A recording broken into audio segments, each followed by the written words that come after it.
Boa tarde, boa noite. Para mim já é boa noite, mas a gente sabe que você pode estar assistindo a qualquer hora do dia. Mas olha, hoje a gente está aqui com a Marcela. Eu não vou dar spoiler, eu vou deixar ela se apresentar, ela contar um pouco dela e depois a gente vai conversando, tirando ideias. Eu acho que vai ser uma entrevista e tanto. Marcela, conta um pouco para o pessoal quem é a Marcela e assim dessa dica tua é que eu vou puxar perguntas. Vamos lá.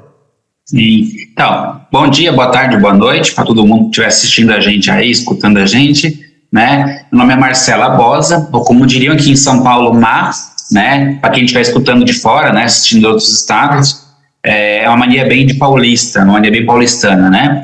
Eu sou escritora, sou bancária, sou palestrante também, mãe de pet, né? Marceneira, serralheira, um pouco de ourives, né? E gosto, apaixonada pela vida, apaixonada pelas pessoas e tudo mais.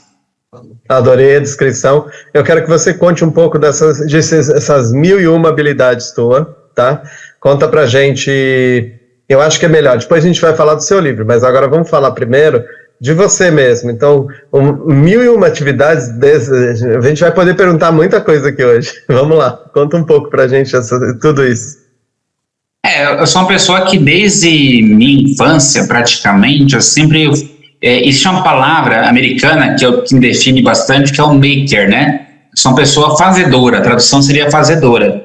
Ou seja, a pessoa que gosta de fazer coisas com as mãos, eu não consigo ficar parada, né? Então, desde criança, eu já fazia portão de madeira no sítio do meu pai, eu já tinha conhecimento, assim, sempre gostei de trabalhar com atividades manuais, sempre gostei de fazer invenção, de tentar ideias e trabalhando com aquilo, fazer martelo, prego, serrote, fazer uma panebólica, no sítio do meu pai fez uma panebólica uma vez, né, que é pegar panela velha, colocar num bambu de 10 metros de altura para pegar televisão, né, então para quem estiver assistindo a gente e tiver menos de 30 anos, até uns 10, 15 anos atrás, a televisão era ruim de pegar, né, havia as parabólicas, né, e eu fiz uma panebólica uma vez, né, então... Durante toda a minha criação, eu sempre tive esse lado de exatas muito forte.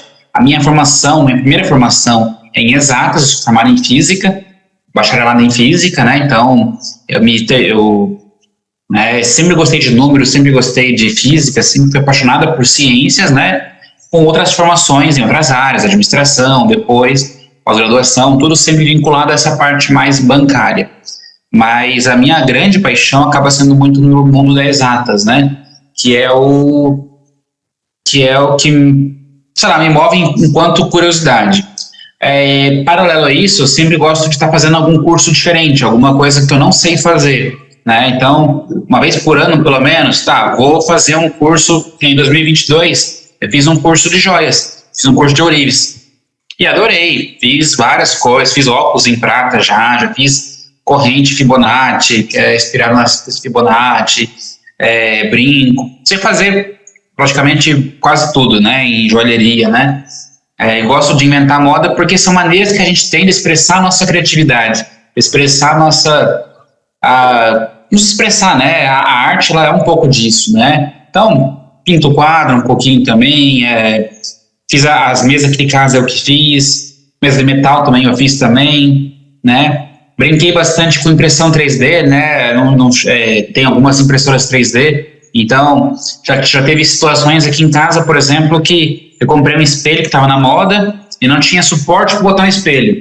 Fui lá no computador, desenhei em 10 minutos no Blender, que é um aplicativo de desenho 3D, imprimi em mais ou menos 1 hora, instalei e até hoje está lá.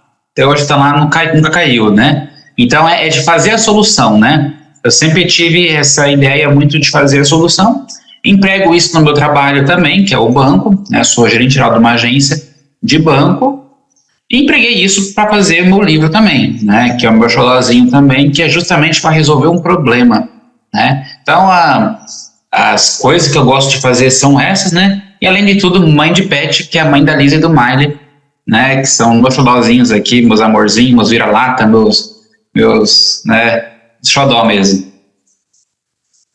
Muito legal. Agora conta para mim como foi essa carreira, essa entrada para a carreira bancária, tá? Porque assim, eu também trabalhei em banco há muito tempo E eu falo sempre que se trabalhar em banco, a gente tem que ter vontade, porque a gente tem que vencer muitos desafios, eu diria, porque as pessoas vêm e é o dinheiro delas, e assim, aquele dinheiro gera sonhos. Então, eu era um gerente que provocava muito, porque quando a pessoa vinha, eu falava assim, para que é aquele dinheiro? Porque eu fazia questão de fazer a aplicação sabendo para que era o fim, para que era o empréstimo, para assim, e isso fazia uma diferença muito grande. Eu queria que você me contasse um pouco como que você enxerga ser gerente de banco, tá? Como você gosta, se você gosta, e como foi a carreira, como foi fazer esse crescimento dentro do banco? Sim. Então, eu entrei com o banco com 21 anos. Na época, eu tinha acabado de me formar em física, foi bem na semana, inclusive, de provas finais, toda aquela correria, né? Eu tinha feito concurso logo no começo da faculdade, né? E acaba que até algo que era para ser provisório no primeiro momento, que eu pensei, vou ficar um ano só, depois eu junto um dinheirinho, vou para o meu mestrado, meu doutorado em física, mas no fim acabei ficando, e estou com 17 anos de banco hoje, né? Quase 17 anos. Então é uma longa trajetória. Eu sei que do ponto de vista de carreira, eu sempre tive muito em vista o crescimento.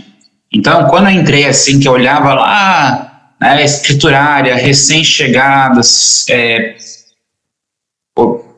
eu olhava assim, um dia eu vou chegar lá no cargo de gerência, né? Até então era o meu teto, que eu imaginava naquela época, né? Opa, vou chegar lá.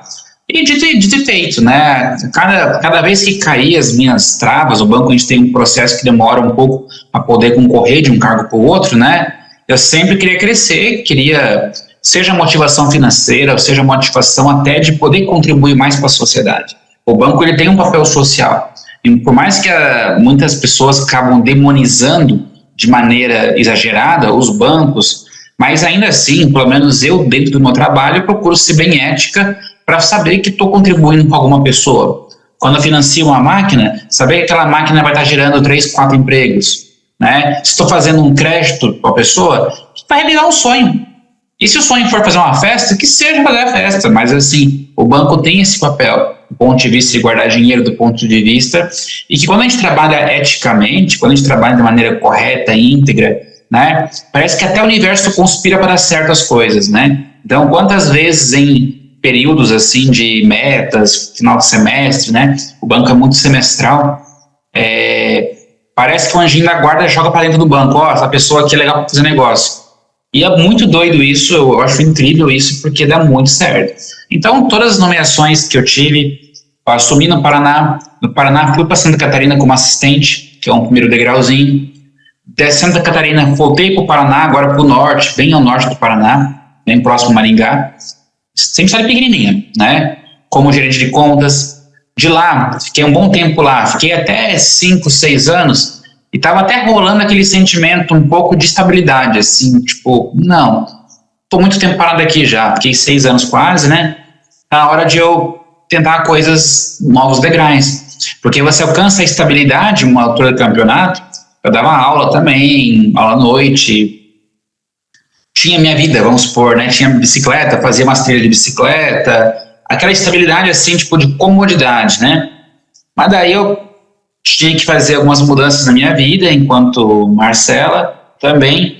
Aproveitei que, não, vamos tentar mudar de cidade, aqui estou muito fixa aqui para poder fazer qualquer mudança externa muito grande, né? Daí eu acabei que eu assumi a minha primeira investidura no interior de Pernambuco, né? Então rodei bastante, literalmente fiz uma entrevista numa segunda-feira, tive a resposta numa quarta-feira à noite e na outra segunda já estava tomando posse nessa agência, sendo que eu nunca tinha conhecido nem o Nordeste, infelizmente não tinha nem visitado, né? Então foi uma aventura muito chegar num lugar novo, né? Fiquei 2 anos nessa agência, quase 2 anos, que é onde eu fiz a minha mudança, meu processo de afirmação de gênero quanto pessoa trans. É uma cidade que eu tenho imenso carinho, gratidão por toda a trajetória, por toda a minha história, né, em relação a ela. E ficado esses 2 anos lá, e como foi lá que eu vivi muitas coisas, eu senti que estava na hora já de procurar outros ares e também me aproximar de um grande centro cirúrgico, né, em em termos de processos, em termos de medicina, né? Estar numa capital é algo favorável. Parece que eu falo muito anjinho da guarda, assim, né? Eu sou bem religiosa, então, assim, parece que um anjinho da guarda soprou no ouvido, assim, ó, São Paulo. Nunca eu tinha imaginado na minha vida um dia morar em São Paulo. Da onde que eu vou para aquele caos, para a visão de quem não mora aqui em São Paulo, né? Aquela muvuca, aquela confusão, aquele trânsito caótico, que é caótico sim, né? Isso não é mentira não, né? Mas nunca que eu vou morar em São Paulo. Bem no fim, quando eu vi, eu estava aqui em São Paulo, né? E estou até hoje, há 6 anos, né? Eu sou gerente geral de uma agência na Zona Leste, região do Brás, né? E adoro São Paulo, embora tenha planos de novos ares, novas cidades, novas capitais, Brasília, por exemplo, mas já criei um carinho muito grande por esse caos caótico nosso, caos caótico é redundante, né? Por esse caos nosso de cada dia, por esse clima chuvoso que estava um sol quente hoje, está chovendo agora, né? Então, minha trajetória em termos de banco foi isso. E agradeço muito, né? Eu acho que é gostoso quando se trabalha corretamente, você colher o fruto disso, né? Você colher o resultado, né? As consequências e que acaba dando certo. Quando a gente faz as coisas boas, o universo conspira para ter uma paz, né? Tem 2 aspectos que me chamaram a atenção e que eu acho que é muito legal, porque eu acho que dá espaço para a gente falar algumas coisas importantes. Você fez um processo de transição e você veio para São Paulo.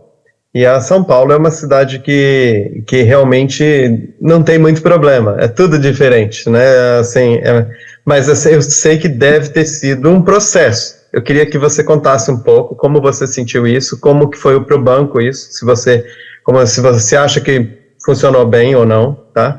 E você falou uma coisa que me chama muita atenção, porque as pessoas têm uma mania de colocar rotular as pessoas como não religiosas, tá?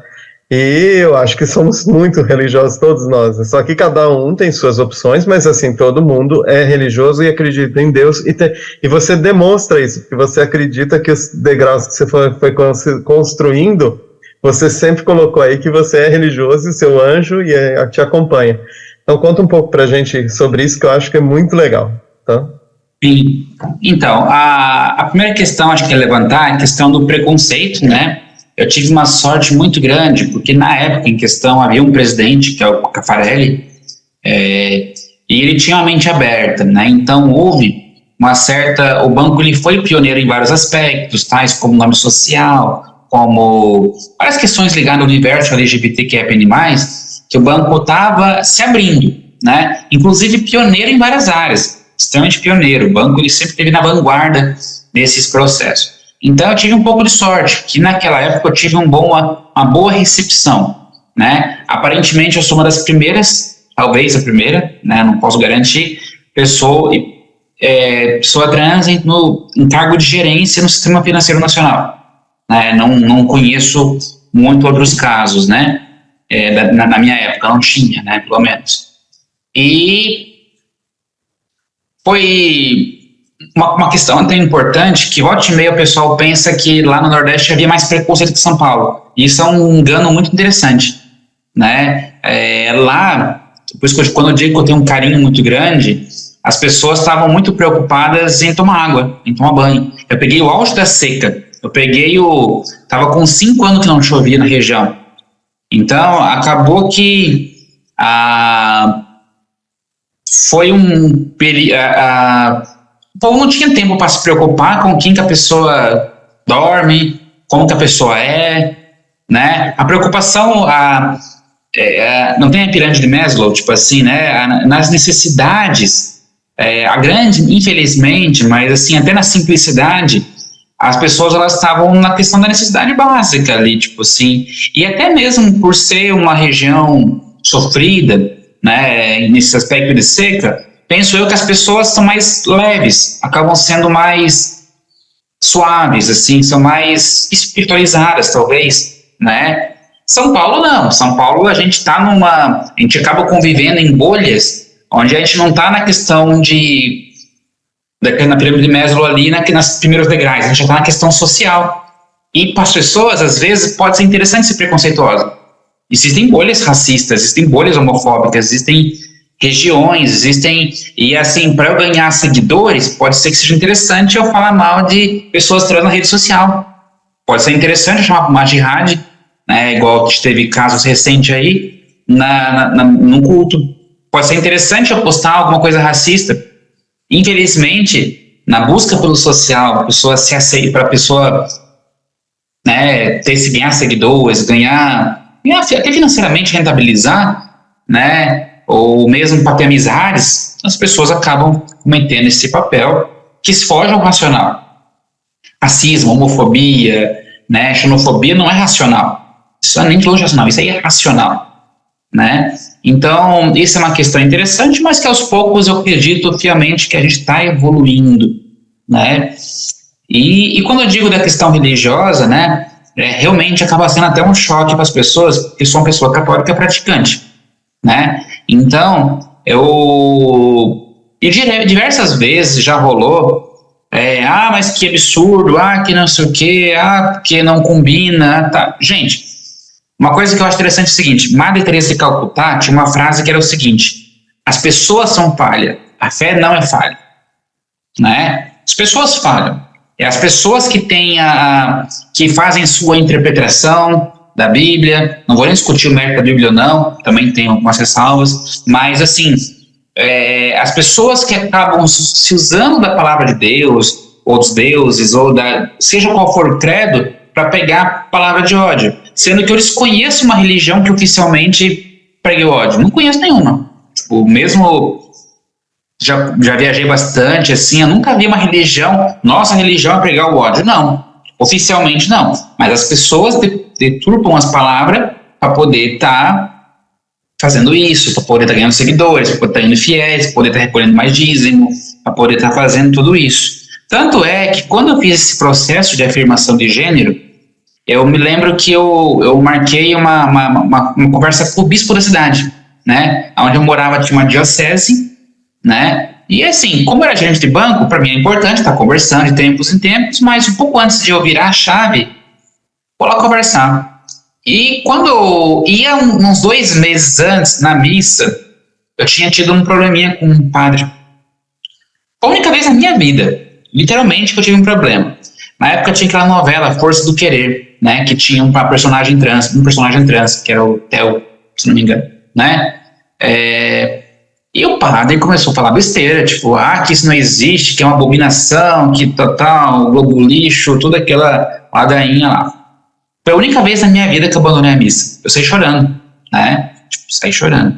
Daí, quando eu tive a oportunidade de conversar com o bispo sobre isso, eu me lembro que ele, olhou, né, conversou comigo, me aconselhou, falou assim: púlpito não é lugar de opinião pessoal, né? Ele até deu um exemplo. Imagine um padre falar, um bispo, um pastor falar bandido bom, bandido morto, sendo que uma mãe que está ali assistindo acabou de ter filho preso porque foi preso. Basta ser pobre, preto que é preso. Tipo, no Brasil o preconceito é grande e em diversas situações a pessoa pode ser presa, mesmo sem ser culpada, né? Então imagine uma mãe escutando isso, ela falar assim: quer dizer que meu filho tem que morrer? Quer dizer que a fé prega que meu filho tem que morrer? Né? Então, esse é o exemplo que ele quis dizer, que o púlpito é o lugar de pregar a palavra, né? Pregar a Bíblia, pregar, e não de opinião pessoal dele, né? E também, com esse mesmo bispo, eu tinha comentado com o bispo que, para quem é católica, sabe que a comunhão é uma coisa muito importante, né? Toda missa tem a comunhão, só tomar a hóstia, né? Todo culto, toda missa tem, sempre. Tirando um só no ano que não tem. E daí eu falei: Dom, eu não comungo porque eu era casada, né? Eu tive um casamento antes desse processo, e como não era um casamento no religioso, nem no civil, era monoestável, né? Via de regra não pode comungar. Daí ele falou assim: mas por que parou de comungar? Né? Daí ele frisou muito assim: para Deus o que importa é a nossa capacidade de amar. Ponto. Né? Então eu achei bem interessante, né? Fala, né? Guarda com carinho, e é isso que descreve a minha fé. Eu sei que tem casos de intolerância, mas isso são casos e não representa o meu todo, não abala meu credo, não abala meu credo, minha fé, bem como eu tenho pleno respeito e admiração e gosto de estudar, gosto muito de ler sobre outras religiões, adoro ler, né, em viagens, conhecer, conversar, porque tudo é aprendizado, né? É isso. Só um minuto, desculpa. Eu adorei, tá? Acho que eu fiquei impactado com a resposta, porque realmente é muito que eu acredito, tá?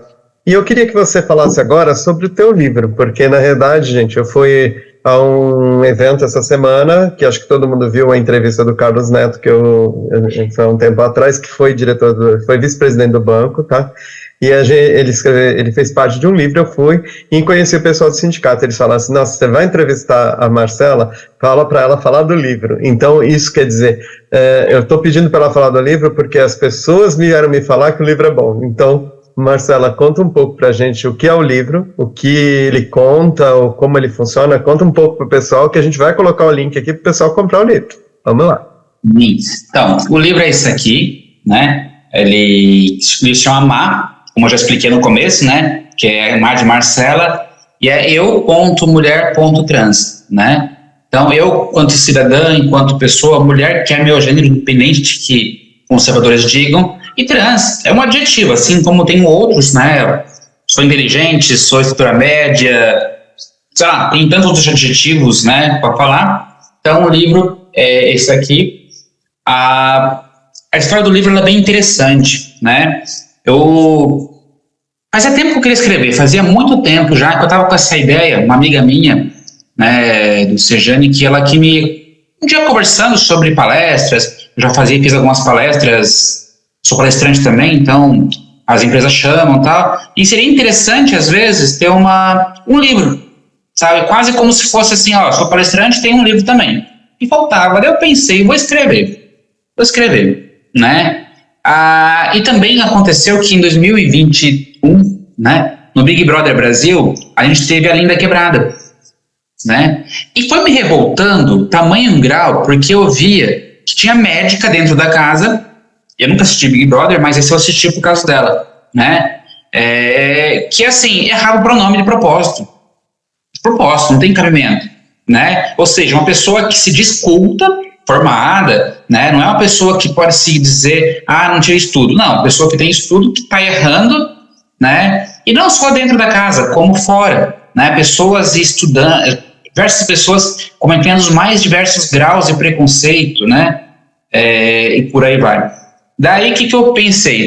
Tá, né? Quando eu estava com 35 para 36, eu pensei, vou aproveitar, contar a minha história, porque contando a minha história, eu posso aproveitar para normalizar as coisas. A palavra que eu gosto de dizer é normalizar. Isso é quase que um mantra. Normalizar a nossa existência, né? Eu como, eu bebo, tenho defeito, eu tenho qualidades, eu tenho time de futebol, não gosto, mas eu tenho, né? Eu tenho N coisas para conversar, inclusive. Tenho N trocentas coisas. Então, eu fiz questão de contar a minha trajetória no livro, desde o meu nascimento, né, prematura, passando por toda a minha infância, sempre no interior do Brasil, dentro de uma família tradicional, né, entre aspas, brasileira, conservadora, né, cresci em Curitiba muito tempo, Itajaí, Blumenau, para justamente normalizar, para falar assim, gente, já tivemos políticos recentes, em 2, 3 anos atrás, que falavam, pessoas LGBT são fruto de famílias desestruturadas.